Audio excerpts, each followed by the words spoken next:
Сайн байцгаана уу? Залаа байна. Хүслэн байна. За өнөөдрийн дугаар маань хүслэнгийн ярих ээлж. За тэгээд ямар кино бэлдсэн бэ? За би болохоор 2015 онд нээлттэй хийжсэн Солонгосын гайхамшигт хар дарсан зүуд гэдэг киног бэлдсэн. Нэр нь гоё сонсогдчих. Амар юм сонирхолтой. Тэгээд нэг сонирхолтой юм гэх юм бол хоёулангийнх нь кино тайлбарынхаа 2 дахь киногоор сонгож хийжсэн кино штэ. Магнолиа. Тэрний гол дүр игч манаас энэ киноны гол дүр тоглосон. Вау. За тэгээд киногоо үзгөө. За тий. За.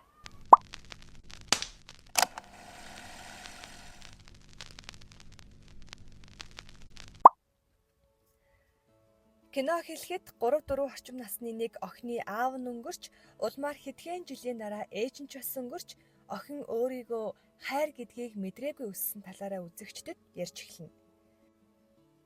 За тэгээд дөрөв салхигдоход нэг эмэгтэй жолоочтойгоо хамт машинд явж байна. Тэгсэн гинт утсан дуурайд "За дарга, одоо очлоо" гэж хэлээд утсаа таслана. Энэ эмэгтэй бол киноны маань ихэнд гарсан охин бөгөөд харин одоо цагт маш амжилттай яваа Солонгосын урдаа барьдаг өмгөөлөгчдийн нэг. Дээрээс нь мэдээж манай киноны гол дүр. За тэгсэн нөгөө уцаар ярьдаг дарга нь нэг хэрэгт холбогдсон юм шиг байгаа. Манай өмгөөлөгч ажлынх нь гадаа ирсэн чинь баахан сэтгүүлчд гарч ирээд "Энэ хэрэг компанитай холбоотой юу?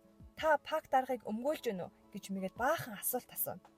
Тэгсэн тэр дундаас нэг сэтгүүлч "Эмэгтэй оюутан бэлгийн дарамтад өртсөн нь хамаагүй юу?" гэд асуусан чинь манай өмгөөлөгчигч "Би хараахан дүнэлтээ гаргаагүй байна. Тиймээс үндэслэлгүй өөрийнхөөрөө битгий бичээрэй" гэж хэлээд мангар төв царайтай цаашаа явж орно. Тэгээд нэг том ширээнд манай өмгөөлөгчигч дуу хураагууртай үзэг гаргаж ирээд ширээн дээр тавиад нөгөө хэргийн хохирогч гих оюутан болон тэрний ээжтэй хамт ярилцаад сууж байна. Энэ хэрэг нь нөгөө пак даргын хүүгийнх нь хийсэн хэрэг юм байл л дээ. Тэгсэн оюутан охины маань ээж "Энэ залуу надад тхиим байх нь юусоо хамаагүй" гэсэн чинь манай өмгөөлөгч эмэгтэй "Тийм ээ.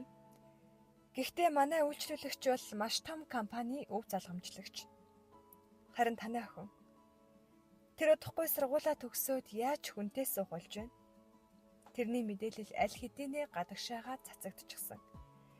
Энэ бол хүчирхийллийн хэрэг биш гэдэг нь тодорхой" гэж мэгээд хажууд нөгөө залуу нь инээж энтэр. Тэгсэн чинь охины ээж гинэт босч ирээд "Чи ер нь хүүхэд яаж өсөж таринтгийг бас хүүхэд өсгөх ямар хэцүү байдгийг мэдх юм уу?" гэсэн чинь охин нь "Ээжээ, өмгөөлөгчийн зөв. Бид хэргийг хэрэгсэхгүй болгоно. Харин нөхөн төлбөр өгөөрэй" гэсэн чинь манай өмгөөлөгч "Сайн охин" гэж мэгээд ер нь одооноос энэ эмэгтэйг Төмөр хадагтай гэд нэрлэлчихэ. За тэгээд манай Төмөр хадагтай гараад явж байх замдаа оюутан байхдаа цугс орж байсан өмгөөлөгч залуутайгаа тааралдахад нөгөөх нь манай эмэгтэйг буруу аргаар мөнгө олж байна гэдгийг нь хэлсэн чинь Төмөр хадагтай маань "Чи бид хоёр хоёулаа л адилхан улсын мөнгөөр цалинжиж байна" гэж хэлчихэд хээвнэг алхаад өгнө. Тэгээд маргааш нь манай Төмөр хадагтай нэг найзтайгаа мутай кикбокс мэдгүй ер нь ямар ч байсан нэг зодооны спортоор хичээлж исэн чинь эгчийн найз нь "Хайр бол амьдралын хамгийн чухал зүйл" гэж хэлсэн чинь нөгөө Төмөр хадагтай маань тоож угаач юм алга нэг залууг өстой болгож тавьж байна.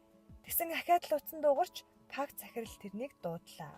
Тэгээд пак дарга дээр очисон чинь манай Төмөр хадагтай талархаад ахаад нэг ажлын санал тавьж эгч маань ч тэрнийг нь зөвшөөрнө. Ингээд маргааш өглөө боллоо. Төмөр хадагтай маань сэрүүлэгнийхээ дуугаар босож өглөөнийхөө цайг уух гээд хөрөгчөө онгойлгосон чинь доторх юмнууд нь мангар эмх замбраатай игнүүлээ тавьсан байгаа юм чинь. Тэгснээр ширээнийхээ ард суугаад хар өглөөгүүр стейк идэнэ. За тэгээд ажил төрлөө амжуулж хаад харих замдаа олны жишгээр ачааны машинтай мөргөлдөөд үхэх чинүүдаа гэсэн чинь нэг муурнаас болоод машинтайгаа онхолдчихдаг. Тэгээд нэг сэрсэн чинь хаана юм мэддэхгүй нэг газар сандал дээр сууж байна. Тэгээд ресепшн хүүхэнтэй уулзсан чинь дарагтайгаа уулзуулахар болно. Тэгсэн энэ газар өхөл амьдрал хоёрын зааг болж таарна. Игч маань дарагтай нь уулзаад сууж байсан чинь нөгөө дарга нь "Бидний өстой уучлаарай. Бид алдаа гаргачихж таны өхлийг адилхан нэртэй өөр хүний өхлөөс сольчихж. Гэхдээ та нэг сар өөр хүний амьдралаар амьдрахад буцаад өөрийнхөө амьдрал руу орох боломжтой. Эсвэл шууд диважн руу явж болно" гэсэн чинь манай Төмөр хадагтай яах ч аргагүй шууд л өөр хүний амьдралаар амьдрахыг зөвшөөрнө. Тэгээ дахиад л сэрсэн ахиад шал өөр газар эгч маань нүүрс царай үс бие хаагаа хараад шокроод байжсэн чинь нөхөр нь гээд нэг залуу ороод ирлээ. Тэгээд бүр нэмээд 2-2 хүүхэдтэй болж таарна. За тэгээд олонний жишгээр ээжийнхээ өргийг үзтгээд явж байсан чинь байрны авгаа нар тэрнийг олзолж баахан балаа юм ярьж эхэлнэ. Шинэ амьдралдаа нэг л тасч чадахгүй галзуурах шахан байж байсан чинь нөгөө Диважингийн Заки гинэт гарч ирнэ. Тэгснээл чи өрөөсөө болохгүй байна, бүтэхгүй байна, сайн жүжиглэхгүй байна, хуучин амьдралдаа очихыг хүсэхгүй байна уу гэж мэгээд өөрсдийнхөө буруугаас олж манайхчийг ийшээгээ явуулчаад. За тэгээд төмөр хадагтай маань хичээж эхэллээ. Гэрээхэндээ хоол хийж өгөөд байж байсан чинь охинтойгоо муудалцсан. За тэгээд нэмээд нөхөртөөгөө ч муудалцаад эхэллээ. Сурсан юмыг одоо яалтай хэлээд нөхрийнхөө өөдөөс баахан хууль ярьж мэрэд. Тэгснээ маргааш нь өөрийнхөө жинхэнэ гэрлүү очиод карта авч мангар үнэтэй хувцас хунар авлаа. Энэ үед нөхөр нь нэг найзтайгаа ярилцаж байгаад эхнэрээ яг өөр хүнтэй болцсон юм байна гэж бодно. Харин хүүн ёстой хөөхөн ээжийнх нь зан ааш нь өөрчлөгдөж байгаа. Өвчтөй болчихсон гэж бодоод эмийн сангаас ээжтэй им авч өгнө. Тэгээд эмээ өгөөд гэртээ байж байсан чинь гаднаас нөхөр ороод ирлээ. Эхнэрээ нэг жахан айлгая гэсэн бодолтой салах хөрөгдөл өгсөн чинь хаалганы хонх дугаарч гадна 2 цагтаа зогсож байна шүү. Тэгээд манай эгчийг комонд байгаа хүний картыг хулгайлж гүйлгээ хийсэн гэд цагдаагийн газар руу аваад явчихлаа. Тэгсэн нөхөр нь цагдаа нарын өөдөөс баахан хууль энэ төр яриад манай комд байгаа өмгөөлөгчтэй оюутан байхдаа цуг сурч байсан. Тэр надад кредит карта өгсөн гэж хэлээд эхнэрээ хамгаална. Тэгээд гэртээ ирээд нөгөө хувцснуудыг өмсөж болно. Надад төлөх мөнгө байгаа гэж хэлнэ. Тэгсэн нөгөө Заки маань гинэт гарч ирээд ямар их асуудал тарьдгийн бдэ. Нөхөртөөгөө хурдан уучраа ол гэж хэлнэ. Манай төмөр хадагтай анх нөгөө пак захирлаас ахаад өөр ажлын санал авсан да. Тэр нь газар чөлөөлөх ажилд өөрийг нь өмгөөлөх хэрэгтэй байсан мэлээ. Тэгээ хамгийн гол нь яг одоо амьдарч байгаа газар нь тэр газар нь болж таарна. Тэгээд энэ талаар байрны авгаа нарын ярьж байгааг сонсоод өмгөөлөгчийнхөө нэрээр газар чөлөөлж байгаа хүмүүст илүү их хэмжээний мөнгө өгөх талаар уцаар ярьж байсан чинь гаднаас нөхөр нь ороод ирлээ. Тэгсэн ажлынхаа нэг үдэшлэгт эхнэрээ цуг явахыг хүссэн чинь манайгч нөгөө Закигийн нөхөртөөгөө хурдан эвлэрэтгэ гэснийг нь санаад тэрэнд зөвшөөрнө. За тэгээд тэр хоёр маань үдэшлэг дээр ирлээ. Тэгсэн манай төмөр хадагтай баахан хууль ярьж байгаад нөгөө нөхрийнхөө захирлын уурыг нь хүргээд амжина. Тэрнээс нь болоод манай хоёр жаахан ширүүхэн ярилцаж байсан чинь захирал нь гарч ирээд эхнэрлөө нь баахан үг чолоодож эхэлнэ. Тэгсэн манай ах эхнэрээ өмөрөөд захиралдаа ухамсарын шанаа өглөө. Тэндээсээ гараад тэр хоёр маань сөөжөө хувааж угаад сууж байсан чинь манай эгчийн маань нөхөр баахан хөөхөн юмэрэд эгч маань бараг л дурлж хархина. Тэгсэн чинь яг энэ үед тэдний охин нэг залуутай гэрт нь хамт байж байгаад бэлгийн хүчирхийлэлд өртөж биеэрээ дүүрэн хөх нийц болчихсон гэртээ орж ирнэ.